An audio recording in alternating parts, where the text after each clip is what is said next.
Alors, première question, je voulais savoir où vous vivez ce confinement, Monsieur Étienne.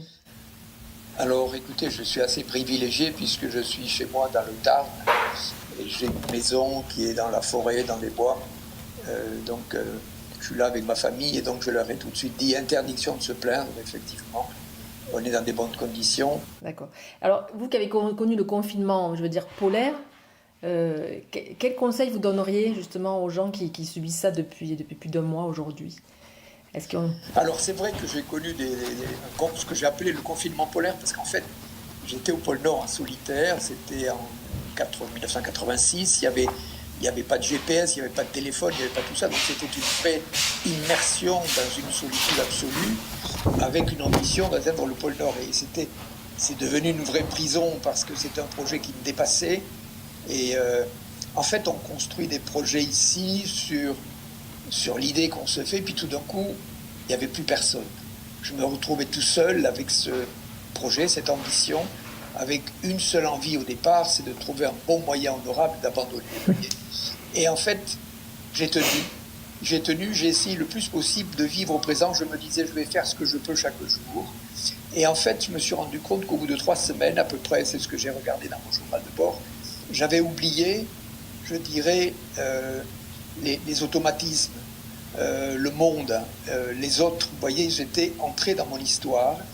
Et je me rends compte, ici, dans ce confinement, c'est pareil. Il faut rompre avec ses habitudes. On a des habitudes quotidiennes. On se lève le matin, on prend le café, on appuie sur le bouton de la radio ou de la télévision, on prend le transport, on va travailler. On a des routines comme ça, on a des contacts. Et donc tout ça, ça disparaît brutalement. Et donc il faut réapprendre à vivre avec soi. Alors la difficulté, c'est qu'on a beaucoup de temps. Et en fait, c'est un peu comment laisser passer le temps sans avoir l'impression de le perdre. Vous voyez, c'est toute cette construction personnelle en fait qu'il faut mettre en place. Ça va faire 2 mois quand même de confinement. 2 mois, c'est une rupture avec le monde, quoi, hein, même si on reste très connecté par Internet et autres, quoi. Hein. Et c'est tout d'un coup une découverte de choses que l'on ignorait. Vous voyez, en rentrant du pôle Nord, je dis, on ne repousse pas ses limites, on les découvre. Vous voyez, on est fait de, je ne sais pas, de compétences, de résilience, de persévérance, de tolérance, d'imagination, de choses qu'on ignore de soi tant qu'on n'a pas été confronté à la réalité. J'encourage aussi à écrire. Alors je le fais avec d'autant plus de simplicité, je dirais, c'est que moi je me suis mis à écrire, mais j'ai écrit un peu sur le tard. Et je rassure ceux qui nous écoutent, j'étais nul en français, vous voyez, j'étais même au collège technique où j'ai fait un CAP de tourneur-fraiseur et j'avais des notes proches du niveau de la mer. Euh,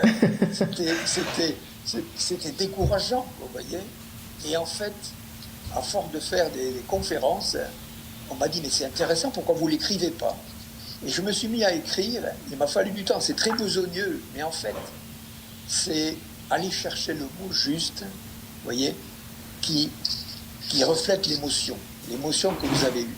Et sincèrement, aujourd'hui, avec l'expérience, mais ça me demande du travail, mais de temps en temps, regardez, quand on lit un roman ou n'importe quoi, quand on lit quelque chose qui vous touche, ça veut dire que l'auteur, il a trouvé 4 ou 5 mots qui résonnent en vous, quoi. Et ben, chacun peut aller trouver ces 4 ou 5 mots qui résonnent en soi. C'est un travail, ça me prend du temps.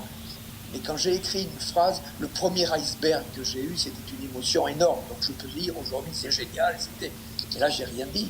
Et quand je vais chercher les mots justes pour décrire tout d'un coup cette émotion, les couleurs, le changement de couleur, tout d'un coup, là, et même pour être honnête, il y a des émotions qui me font presque pleurer aujourd'hui parce que je les revis avec intensité. Donc vous voyez, l'écriture est quelque chose qui est à la portée de tous, mais c'est un travail. C'est faire un petit journal de bord en essayant d'aller au-delà des faits ordinaires de la cuisine, des choses comme ça, mais une émotion partagée, c'est quelque chose qui est très constructif pour soi et qui perdurera. Beaucoup d'indulgence par rapport à la gestion collective, si vous voulez, parce qu'en fait, Internet ou les tweets en général, tout ça, c'est un avis qui répond à l'émotion instantanée, souvent sans avoir pris le temps de la réflexion. Et donc ça alimente souvent ceux qui sont mécontents, qui se mettent en réseau de mécontents. mais je ne crois pas que ça fasse avancer les choses. Ça alerte certainement les décideurs de choses qui ne vont pas, mais vous avez bien compris, on a quand même affaire à des gens qui sont intelligents, qui sont entourés de personnes compétentes, et c'est pas simple. Quand tout d'un coup le monde entier se dit il faut des masques, mais merde, alors on n'a plus d'usine de masques, vous voyez, et alors qu'est-ce qu'on fait? On ne l'avait pas prévu. Donc c'est un pilotage relativement mal vu, avec une attente énorme qui se fait grandissante, parce qu'on a tous envie de sortir, mais comment sortir en étant raisonnable?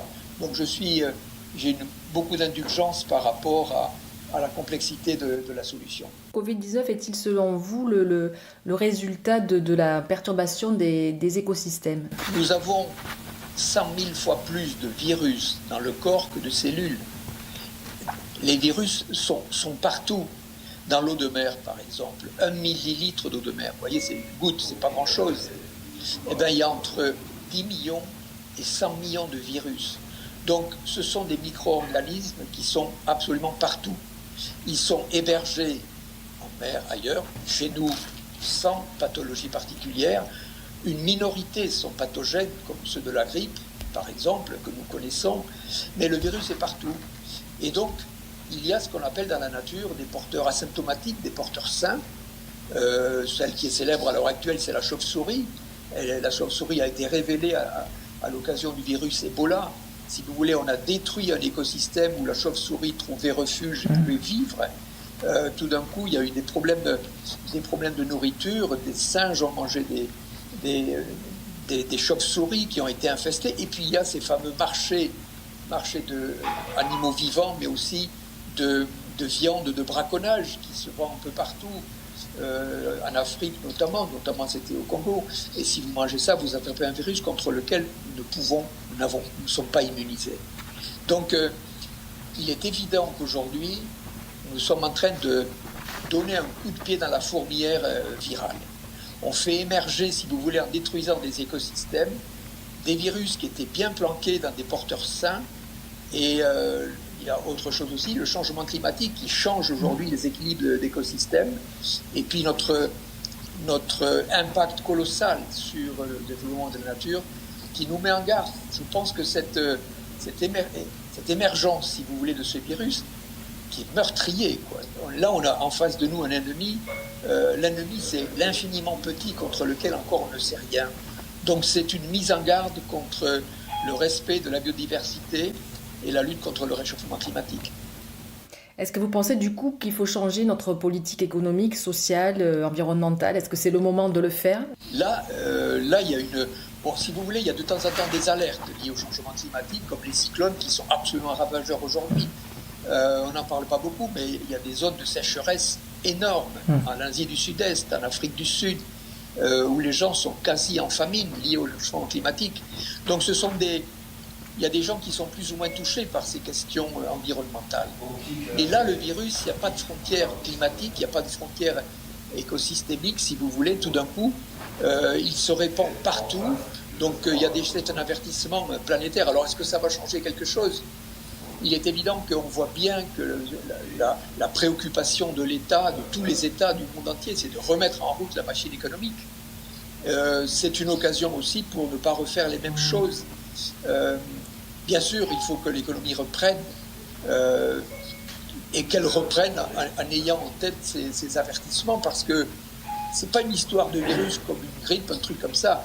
Là, on touche à l'écosystème planétaire, et ce virus qui touche le Covid-19 nous rappelle effectivement nous rappelle une chose, c'est que la nature, c'est une mutuelle. Vous voyez, c'est une grande mutuelle où toutes les espèces ont la vie en commun. Et là, on est des très mauvais cotisants dans cette mutuelle. On s'en sert avec une ingratitude totale. Et certaines espèces nous rappellent effectivement qu'il est temps peut-être que nous agissions avec beaucoup plus de conscience, moins de compétitivité, je dirais, personnelle, mais beaucoup plus de conscience collective. Donc vous restez optimiste. Comment vous le voyez, ce monde d'après? C'est ma nature de toujours, dès qu'il y a un obstacle, dire bon, il y a un obstacle, on ne va pas abandonner comme ça, regardons ce qu'on peut faire et que ça ne nous arrive plus. Donc je crois que tout le monde a été alerté par notre impact sur les questions environnementales, perturbation de la biodiversité, perturbation du régime climatique, tout ça, ça perturbe la nature et nous sommes effectivement en train d'évacuer des virus qui étaient logés chez des porteurs sains.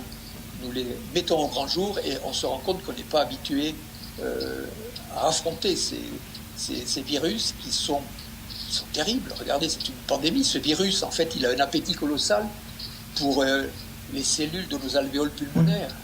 Et on voit bien que le virus, en fait, il vit, si vous voulez, en détruisant nos cellules. C'est de là qu'il se nourrit. Et donc, il est évident que des choses comme ça sont planquées un peu partout dans la nature. Il va falloir qu'on s'en prémunisse. Et pour s'en prémunir, c'est de respecter les espaces naturels. Je crois que c'est dans la tête de tout le monde. C'est une crise qui a donné du sens, peut-être. Plus de sens. C'est une crise qui a donné du sens à une vie de proximité qu'on avait abandonnée. Puis, sincèrement, je vois l'épicière me dire, attends, ces légumes, là, les asperges. Vraiment, c'est des asperges. Elles sont d'ici, elle m'a dit. Elles sont d'ici, avec fierté. Et je les mange comme des asperges d'ici, si vous voulez. Il y a d'autres choses comme ça qui émergent et qu'on avait peut-être un peu oublié que ça venait d'ici et que ça pouvait venir de là.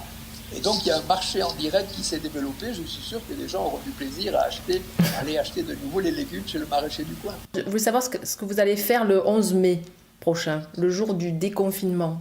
Moi, j'ai 73 ans. Est-ce que je suis considéré comme une personne qui est fragile? Donc, comme je me dis, je peux quand même vivre normalement. Vous voyez, donc c'est toute question que je me pose. Et c'est pour ça que je le renvoie au gouvernement. C'est un casse-tête, si vous voulez, pour nous libérer tout en restant prémunis. Donc on sait les gestes qu'il faut faire, ils nous les rabâchent tout le temps. Je crois qu'en reprenant les gestes qu'ils nous disent, on doit pouvoir retrouver petit à petit une vie normale. Je l'espère. Ce qui me manque le plus, je suis privilégié parce que j'ai l'habitude de vivre dans le Tarn. C'est chez moi, si vous voulez.